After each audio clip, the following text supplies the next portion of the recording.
We're going to pretend that this is Instagram 2017 when we all did for those who are new here, my name is so-and-so, 15 facts about me. We're going to do some facts about me, not 15 per se, but I'm an actress. I'm Monica Moore Smith. I started out as a karate kid born in Florida, but I only say that because I grew up in Utah and I want to sound different. I'm insecure.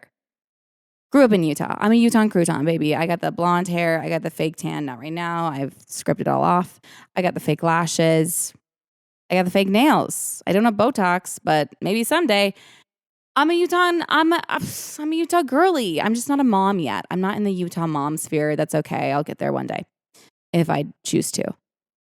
If you don't relate, keep scrolling. If you do relate, stay. I am a reformed, not like other girls, girl. My whole personality as a child was to be not like other girls. Okay? You liked Barbies? I liked Polly Pockets.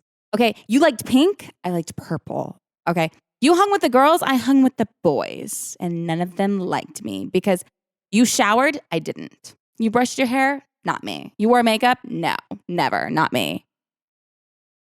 Oh, I was so cringe. But I had this weird complex with like masculinity and femininity. And I think really I was just like a closeted feminine girl where clearly, like, look at me now. But when I was a child, you know what I did?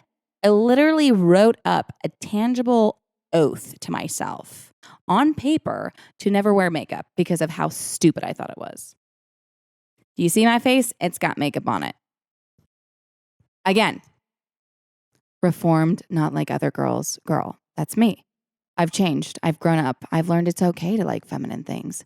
And I'm still strong, even though I like girly things. Nothing wrong with that. So that's how I grew up. All right. So when I was like 4, I wanted to be a karate kid. Okay.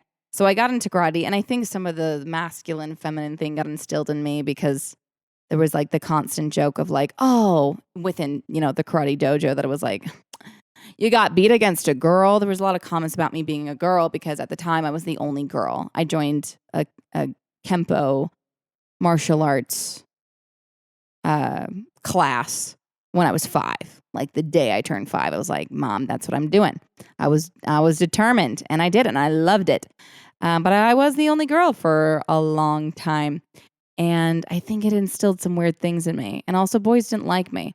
There was this one boy who did give me a Valentine. He gave me a little Valentine soap, and it said love on it. And it was a heart. It was teal. More like a Tiffany blue.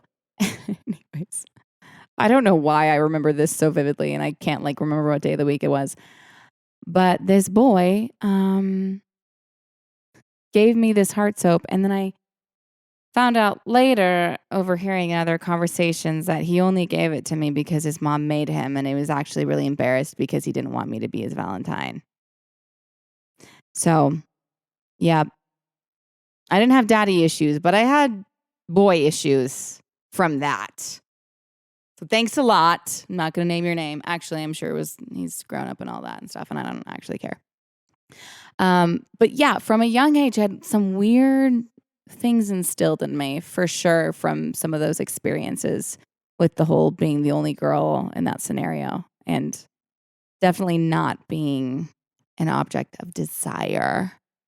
Did karate, found this thing called theater, thought it was so cool. My sister did this show called Oklahoma, and she was like, hey, we're doing Oklahoma, and we need some more farmers and cowwomen in the background on stage. I'll give you some ice cream. I think that's what she said. I just remember getting ice cream. Anyways, I was like, yeah. And then I did it. And I was like, oh my gosh, this is so fun because you just have a bunch of adults playing pretend. They're getting paid to play pretend. This is so sick. For my Utah girlies, it was located at the Thanksgiving Point Barn. I don't know if you guys have been there. It's like a theater plus event center. Anyways, some nostalgia for you. So I did this show, and I just remember it was so magical.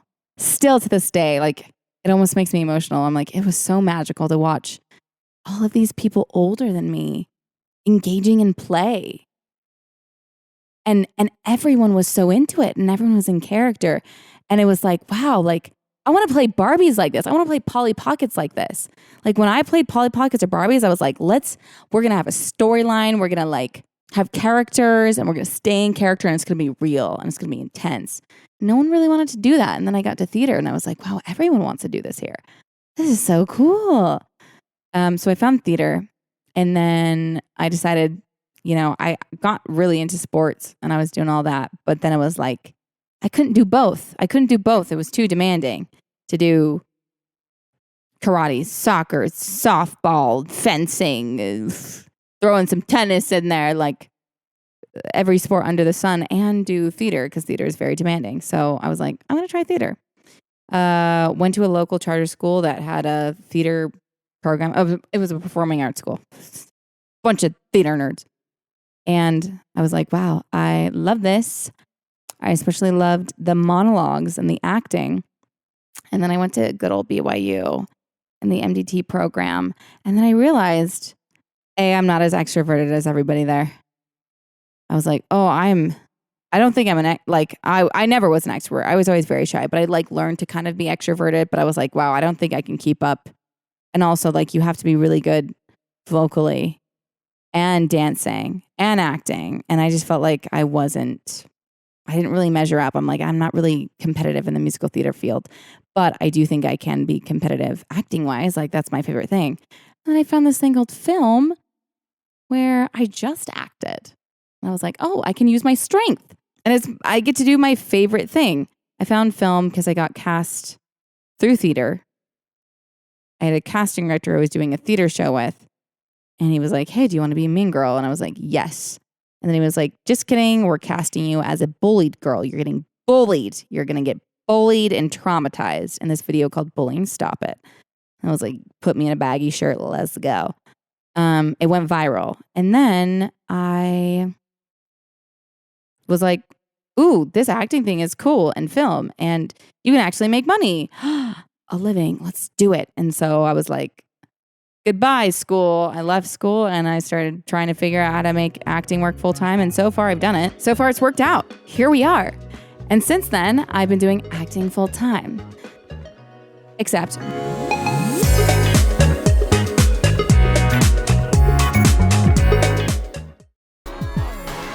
this was a Titan Media Collective production.